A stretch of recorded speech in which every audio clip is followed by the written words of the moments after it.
Hello मेरे क्रांतिकारी बच्चों, कैसे हैं आप लोग। आज हम लोग लेकर आए हैं 11th इंट्रेंस एमयू से रिलेटेड बहुत सारी इंफॉर्मेशन, बहुत सारी ट्रिक्स भी लेकर आया हूं। ये बताऊंगा कि कितनी सीट्स होती हैं, क्या जाती है मेरिट, कितने क्वेश्चंस पे सिलेक्शन हो जाता है, और लास्ट में मैं आप लोगों के लिए बहुत सारी शैतानी ट्रिक्स भी लेकर आया हूं। हाँ, बहुत सारी शैतानी ट्रिक्स भी आप लोगों के लिए हैं। उसमें मैथ्स की भी है, उसमें केमिस्ट्री की भी है, फिजिक्स की भी है। तो हम लोग देखते हैं सबसे पहले कि कैसे क्वालिफाई करना है हमें 11th का एंट्रेंस। याद रखिएगा, लास्ट में जो मैंने ट्रिक्स बताई हैं उसको मिस मत कर दीजिएगा, वरना बहुत बाद में आप लोग पछताएंगे। तो सिलेबस सबसे पहले हम लोग देख लेते हैं। ये हम लोग 11th साइंस की बात कर रहे हैं एमयू के लिए। तो सबसे पहले हमारे पास साइंस आती है, और साइंस में हमारे पास 50 नंबर की रहती है हमारे पास साइंस। और इसमें फिजिक्स, केमिस्ट्री और बायोलॉजी हमारी रहती है।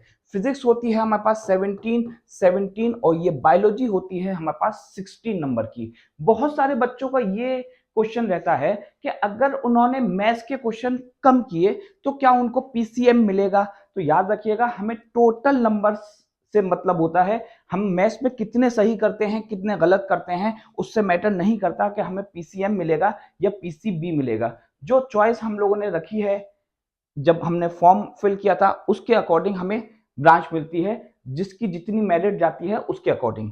तो जीके के लिए हमारे पास 5 क्वेश्चंस हैं, इंग्लिश के लिए हमारे पास 5 हैं, इंडो इस्लामिक के लिए 5 हैं। कौन सी बुक हम लोग प्रिफर करें, कौन सी बुक को हम लोग ज्यादा इंपॉर्टेंस दें, सारी चीजें बेटा हम लोग देखेंगे। पहले आते हैं हम बुक्स के बारे में। तो सबसे पहली बुक जो हम लोग को पढ़नी है वो है एनसीईआरटी। अगर हम एनसीईआरटी को अच्छी तरह कर लेते हैं तो बहुत सारे क्वेश्चंस हम लोग बहुत आसानी से कर सकते हैं। मैथ्स के लिए एनसीईआरटी बहुत जरूरी है। उसके अलावा दूसरी किताब जो कि बहुत इंपॉर्टेंट है, जिससे काफी क्वेश्चंस आते हैं, वो है आप लोगों के लिए एमयू बूस्टर। तो एमयू बूस्टर आप लोगों के लिए बहुत इंपॉर्टेंट है। जो लोग इंडो इस्लामिक और जी के अलग से पढ़ना चाहते हैं उनके लिए ट्रू गाइड बहुत इंपॉर्टेंट रहेगी। तो उसके बाद आते हैं हमारे पास नंबर ऑफ सीट्स, कितनी सीट्स हैं। तो याद रखिएगा, बॉयज के लिए ये साइंस की बात करी जा रही है, तो टोटल नंबर ऑफ सीट जो हैं वो 750 हैं, और गर्ल्स के लिए है 480 सीट्स। तो इस पे होना है कंपटीशन। तकरीबन पिछली बार 13-14 हजार बच्चे बैठे थे, तो उनमें से इनका सिलेक्शन होना है। ज्यादा मुश्किल नहीं है। ट्रिक्स जो मैं बताने वाला हूं आप लोगों को, उसको याद रखिएगा। उन जैसी ट्रिक्स और भी मैं आप लोगों के लिए डिस्क्रिप्शन में डाल दूंगा, उनको आप लोग जरूर देख लीजिएगा। लास्ट में रिवीजन वो बहुत इंपॉर्टेंट है। तो सबसे पहले बात करते हैं मेरिट की। बड़ी ही इंपॉर्टेंट चीज है कि कितने क्वेश्चंस हम लोग को करने होंगे। तो मैंने यहां लिख दिया है कि अगर इजी जाता है और टफ जाता है पेपर तो उसके अकॉर्डिंग। तो इंटरनल्स के लिए अगर इजी जाता है तो 60 से ज्यादा मेरिट जाती है, 60 प्लस जाती है। एक ही बार ऐसा हुआ है कि 70s में गई है मेरिट एमयू की, उसके अलावा ज्यादातर 60s और 50s में ही रहती है। तो ये टफ के लिए 40 प्लस है। इसी तरह से एक्सटर्नल्स के लिए हमारे पास मेरिट ये है, इंटरनल गर्ल्स के लिए और एक्सटर्नल गर्ल्स के लिए हमारे पास मेरिट ये है। तो याद रखिएगा, काफी इंपॉर्टेंट चीज है कि मेरिट कितनी जाती है। जब आप लोगों को लगे कि टफ आया है पेपर, तो अगर आप लोग कम क्वेश्चंस भी अटेम्प्ट करते हैं तो सिलेक्शन आराम से हो सकता है। ये आप लोग इसके अकॉर्डिंग पढ़ सकते हैं। उसके बाद आता है कि क्वालिफाई कैसे करें एमयू का एंट्रेंस। तो बात यह है कि सबसे पहले हम इंपॉर्टेंट चैप्टर्स को जान लेते हैं। इंपॉर्टेंट चैप्टर्स को जानने के लिए हमारे पास क्या करें, हम देखें सबसे पहले जो पिछले साल के पेपर्स हैं उसमें कौन सा चैप्टर है जिससे ज्यादा आ रहे हैं। कुछ चैप्टर्स के मैं नाम आप लोगों को दे देता हूं, तो आप लोग उनको याद रखिएगा। इलेक्ट्रिसिटी चैप्टर से, एपी से, ज्योमेट्री से, क्वाड्रेटिक इक्वेशन से, मोल कॉन्सेप्ट से, केमिकल इक्वेशन से, कार्बन एंड कंपाउंड से, और मोशन से। ये वो चैप्टर्स हैं जहां से कम 2 क्वेश्चन भी बन जाते हैं। तो पहले आप उन चैप्टर्स को रिवाइज कर लीजिए जिनसे 2 क्वेश्चंस या उनसे ज्यादा बन जाते हैं, ताकि आप लोग के जो चांसेस हो एडमिशन के वो बढ़ जाएं। उसके बाद आप लोग को करना है पीवाईक्यूज। जो पिछले साल के क्वेश्चंस हैं उनको लगाइए और उसमें से देखिए कि कितने क्वेश्चंस आप लोगों से होते हैं। टेस्ट सीरीज आप लोग ज्वाइन कर सकते हैं अगर जरूरत है तब। उसके बाद आता है ये क्वेश्चन हमारे पास। यहां मैं आप लोगों के लिए कुछ शैतानी ट्रिक्स लेकर आया हूं, और मैं बताऊंगा आप लोगों को कि किस तरह से उनको कर सकते हैं। हमें इस्तेमाल करना है आईएसटी का।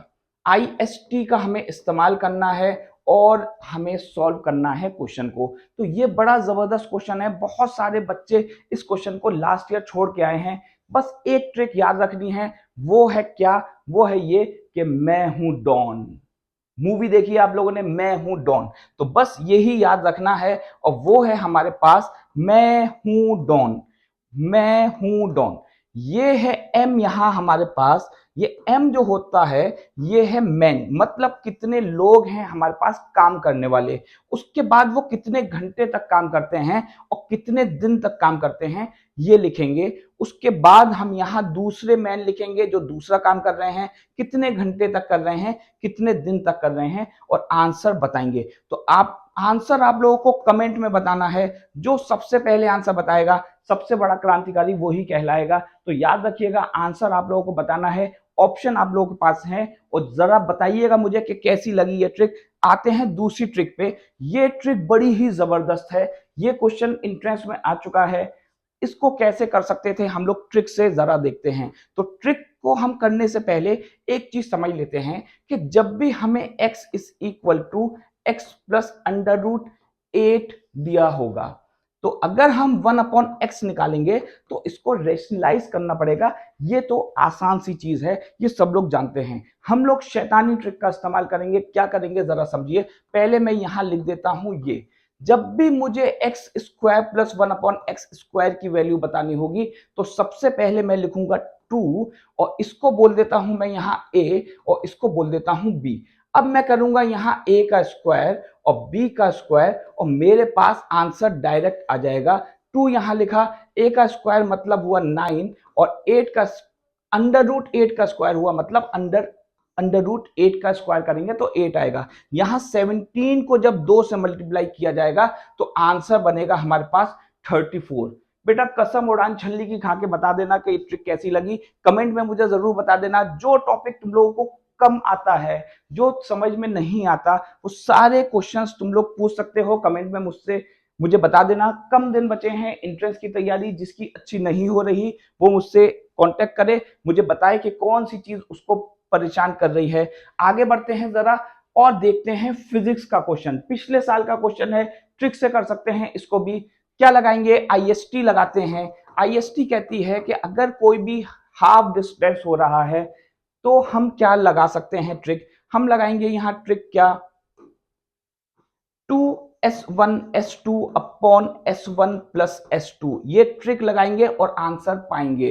2 की जगह लगाते हैं 2, s की जगह लगाते हैं पहली वाली स्पीड, ये है 30, और दूसरी वाली स्पीड है 45, दोनों को कर देंगे प्लस तो 75 आ गया। आंसर हमारे पास आ जाएगा। सिर्फ ये फॉर्मूला लगाना है, 2s1s2 upon s1 plus s2। अगर हमें कभी भी टाइम नहीं गिवन होगा और एवरेज स्पीड हमें निकालनी होगी तो हम इसी फॉर्मूले का यूज करेंगे, इससे शॉर्ट हो जाता है। वरना लॉन्ग मेथड से भी कर सकते हैं, total distance upon total time से। How many notes are present in 2s। Before last year question आया, ये ज्यादातर बच्चे छोड़कर आ गए। ट्रिक लगाते हैं, ट्रिक का नाम है IST। ये शैतानी ट्रिक है जो कि हर जगह काम करती है, गरीबों की मसीहा है ये ट्रिक। क्या कहती है, अगर हमें नंबर ऑफ नोट्स निकालने होंगे, नंबर ऑफ नोट्स, तो जो भी यहां नंबर लिखा है उसका एक कम कर देंगे, आंसर हमारे पास आ जाएगा। इसको हम n बोलते हैं, तो n-1 कर देंगे, हमारे पास आंसर आ गया। तो नोट्स निकालने के लिए हमारे पास आंसर हो गया 1।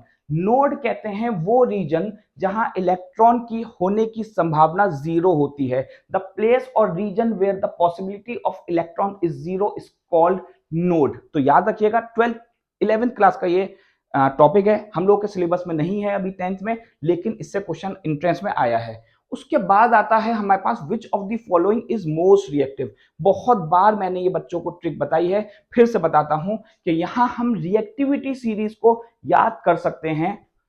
PSC माजिन, PSC माजिन तेल लाया है कार में, PSC माजिन तेल लाया है कार में। Potassium, sodium, calcium, magnesium, aluminium, zinc, iron, nickel, tin, lead, hydrogen, copper, mercury, ये हैं हमारे पास एलिमेंट्स जिनको हम याद रख सकते हैं रिएक्टिविटी सीरीज में। इसके नीचे, मरकरी के नीचे आता है हमारे पास सिल्वर, उसके नीचे आता है गोल्ड, और उसके नीचे आता है प्लेटिनम। ये है हमारी रिएक्टिविटी सीरीज। लास्ट क्वेश्चन हम लोग देखते हैं। आप लोग बेटा जरूर पढ़ाई करिए अच्छी तरह, जो भी प्रॉब्लम आप लोगों को आती है तो आप लोग मुझसे पूछ सकते हैं। और ये आया है हमारे पास लास्ट क्वेश्चन, क्या है ये कहता है कि कोल्डेस्ट लेयर कौन सी है। कोल्डेस्ट लेयर कौन सी है हमें बताना है। कैसे बताएंगे? सबसे पहले हम लोग याद कर लेते हैं कि हमारे पास जो टोटल लेयर्स हैं एटमॉस्फेयर की वो हैं 1 2 3 4 5। तो 5 लेयर हैं हमारे पास। याद करने की ट्रिक है, तुम से मेरा आईना टूटा, तुमसे मेरा आईना टूटा, यह है ट्रिक। सबसे पहली लेयर जिसमें हम लोग रहते हैं ट्रोपोस्फियर। जितने भी क्लाइमेटिक चेंज होते हैं वो सब इसी लेयर में होते हैं। उसके बाद होती है हमारे पास स्ट्रेटोस्फियर, उसके बाद आती है मीजोस्फियर जो कि कोल्डेस्ट लेयर है, याद रखिएगा। और स्ट्रेटोस्फियर में ओजोन लेयर है, इसी वजह से इस लेयर को बोलते हैं हम स्ट्रेटोस्फियर। उसके बाद आती है आइनोस्फियर जिसमें रेडियो सिग्नल्स और रॉकेट्स को लॉन्च किया जाता है। उसके बाद आती है हॉटेस्ट लेयर जिसका दूसरा नाम होता है एग्जोस्फियर। तो याद रखिएगा इस तरह से हमें पढ़ाई करनी है ताकि हम लोग कम पढ़कर भी आगे निकल सकें। तो वीडियो आप लोगों को कैसी लगी जरूर बताइएगा, और कौन सी चीज आप लोगों को समझ में नहीं आ पाती या कम आती है वो मुझे जरूर बताइएगा। थैंक यू बच्चों।